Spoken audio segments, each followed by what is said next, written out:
all right.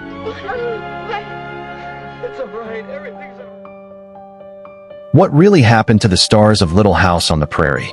50 years ago, television invited us into a world where love, hardship, and quiet strength played out under open skies and golden fields. Little House on the Prairie wasn't just a show, it was a sanctuary. A place where viewers found comfort in the honesty of simple living and in the enduring bonds of family. We grew up with Charles and Caroline Ingalls, feared Mrs. Olson's schemes, and cheered every small triumph that came after great struggle. But time has its own quiet way of changing things. Many of the faces we once saw every week, smiling, grieving, growing, are no longer with us. Some passed away in silence, others after long battles with illness. A few lived remarkable lives after the final credits rolled. Others faded into shadows, remembered only by the most devoted fans. Yet all of them left behind something real, performances that touched generations and stories that deserve to be remembered. In this tribute, we journey back to Walnut Grove, not just to relive the magic, but to honor those who made it real. Their joys, their heartbreaks, their final days. If these faces once felt like family, subscribe now, because their stories are just the beginning, and many more untold journeys through classic films await.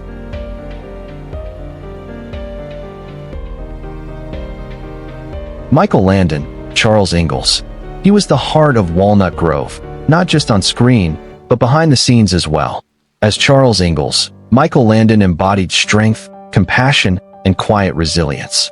Every time he wrapped his arms around his children or faced hardship with a trembling voice and determined eyes, audiences saw more than a character.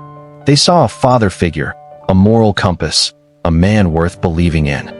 But Landon was more than the smiling face under the wide-brimmed hat. Born Eugene Maurice Orwitz in 1936, his early life was scarred by a turbulent family, a depressed mother, and a longing to escape. Athletics gave him a way out, until an injury ended his javelin dreams and threw him into Hollywood almost by accident. He took a new name from the phone book. A new life began. Before Little House, Landon had already spent 14 years as Little Joe Cartwright on Bonanza. He learned the business from the inside out, writing, producing, directing, and when Little House on the Prairie came, he shaped it entirely. He wasn't just the star, he was its architect, its heartbeat. His vision brought Laura Ingalls Wilder's stories to life, not as fairy tales, but as deeply human, often painful truths. He insisted the show address topics like blindness, addiction, racism, and death, all through the lens of love and dignity. Off camera, Landon was charismatic, deeply loyal, and fiercely protective of his cast, especially the children. But he was also haunted by contradiction. A man of morals who struggled with multiple marriages, a public optimist who chain-smoked in private. He had dreams of one last great show after Highway to Heaven, but fate intervened. In 1991, at just 54 years old, Michael Landon died from pancreatic and liver cancer. His final public appearance on The Tonight Show revealed a man still smiling, still fighting, even as the tabloids circled like vultures. "You pull together and you keep a very, very up attitude," he said, but the disease moved faster than hope could. When he passed, millions mourned not just an actor, but a symbol of fatherhood, strength, and the kind of moral storytelling that television rarely dares to offer anymore. Victor French, Mr. Edwards. With a scruffy beard, a battered hat, and a heart full of contradictions, Mr. Edwards wasn't just a supporting character. He was the soul of the Prairie's rough edges. Victor French brought him to life with raw honesty.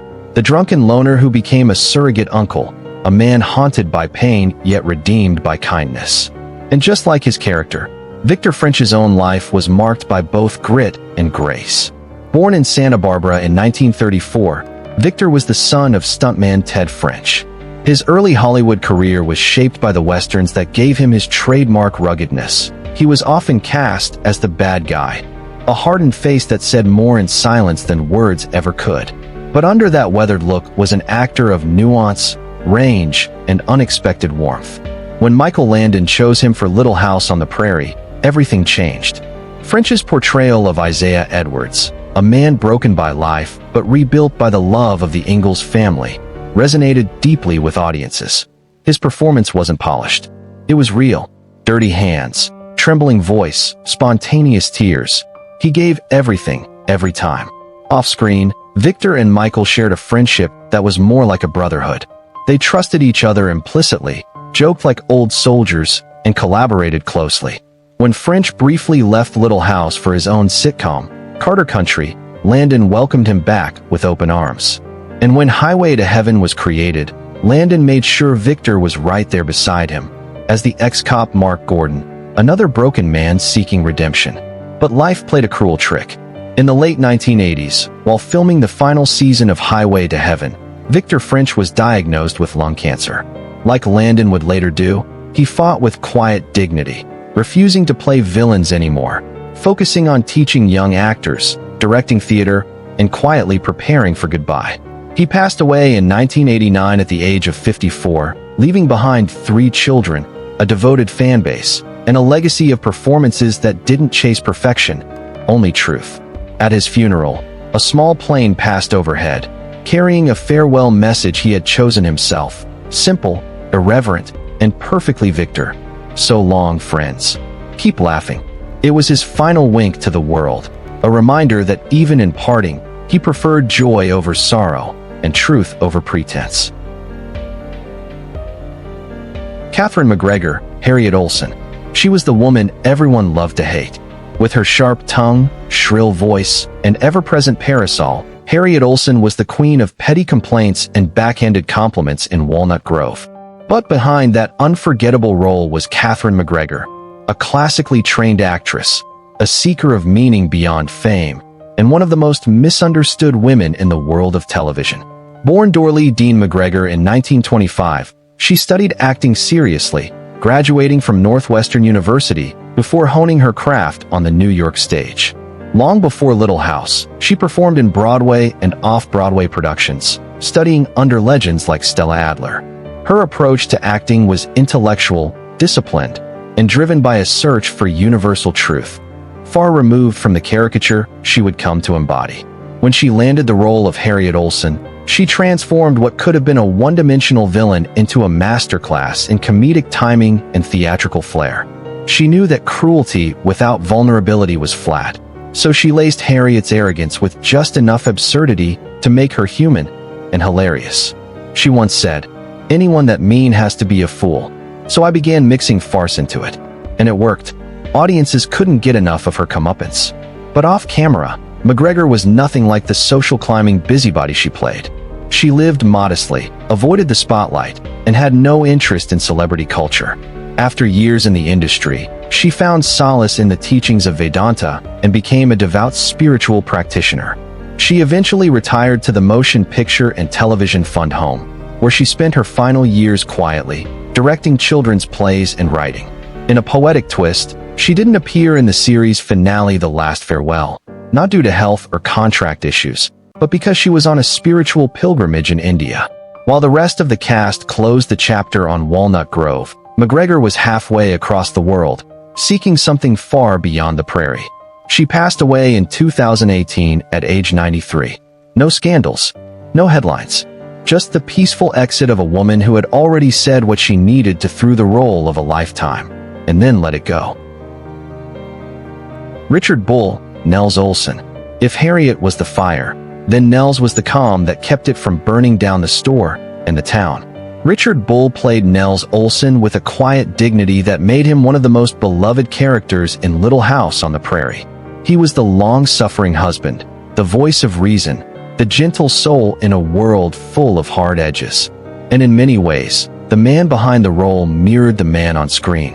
Born in 1924 in Zion, Illinois, Richard Bull came from modest beginnings. He found his calling in acting early, and after serving in the Navy during World War II, he trained at the Goodman School of Drama in Chicago. His early career was shaped by the golden age of television, with countless appearances in dramas, science fiction, and thrillers. Always the dependable supporting actor, never the star.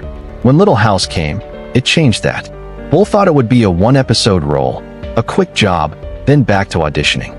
But something clicked. The chemistry between him and Katherine MacGregor was electric in all the right ways. She played it big, he played it subtle. Their dynamic became one of the show's most unexpected joys. Viewers loved watching Nels raise an eyebrow, sigh deeply, or deliver a withering one-liner with surgical precision. In a show full of hardship, he brought levity without cruelty. Off-screen, Richard Bull was known as a deeply kind and private man. He was married to fellow actress Barbara Collentine for 66 years, a Hollywood rarity. They had no children, but their partnership was strong, filled with mutual respect and artistic spirit. He continued acting well into his later years, appearing in ER, Highway to Heaven, and even in the indie film Sugar in 2008. In 2014, at the age of 89, Bull died from complications of pneumonia. His passing was quiet, just like the life he had lived. No headlines, no spectacle, only the gentle remembrance of a man who brought warmth to millions.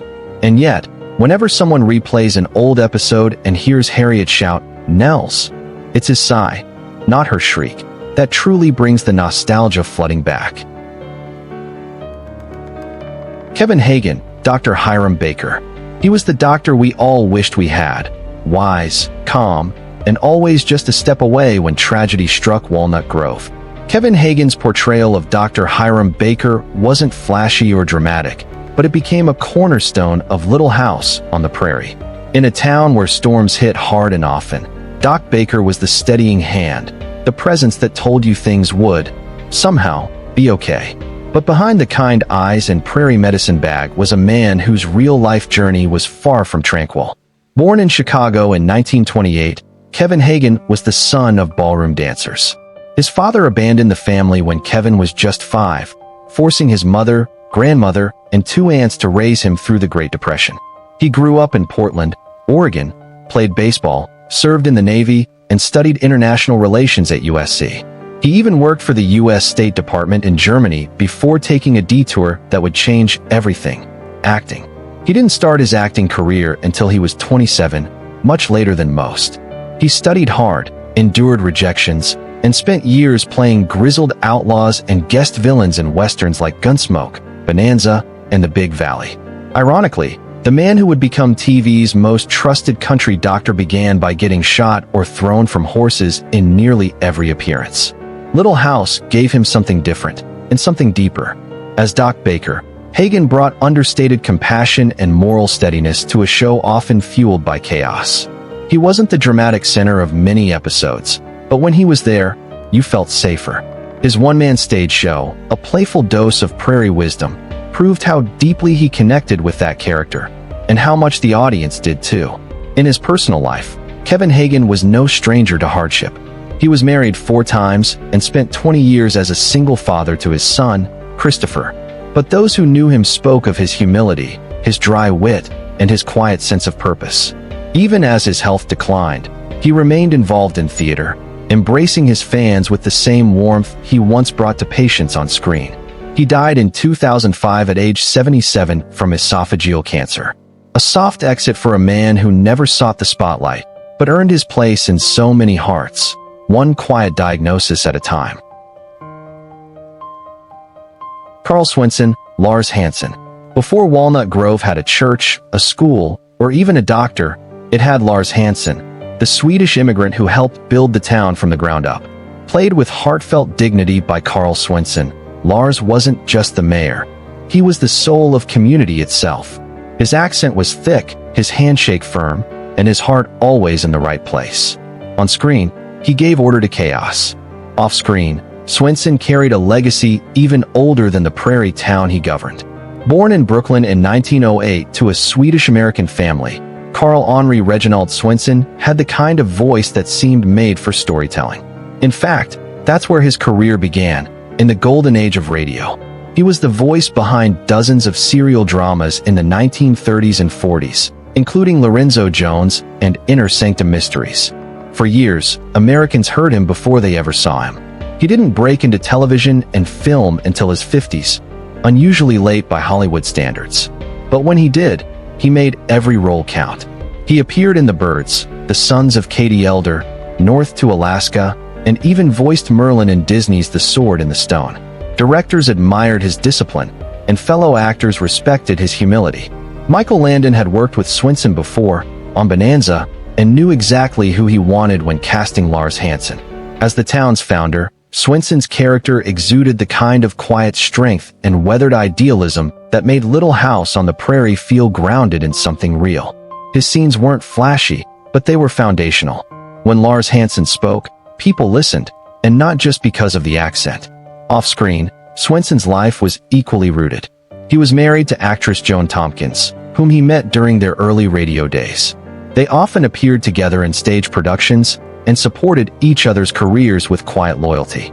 Swenson was known as a gentleman in every sense, thoughtful, private, and fiercely committed to his craft. In 1978, just days after filming his final episode for Little House, Karl Swenson died of a sudden heart attack while visiting relatives. His passing was so sudden, the show wrote his character's death into the storyline. It became one of the most moving episodes in the series, not just for what it meant to the town of Walnut Grove, but for the cast and crew who had just lost a true elder statesman. He helped build Walnut Grove on screen. In many ways, he helped build Little House itself. Steve Tracy, Percival Dalton, 1952 to 1986. He entered Little House on the Prairie late in the series, but his impact was instant.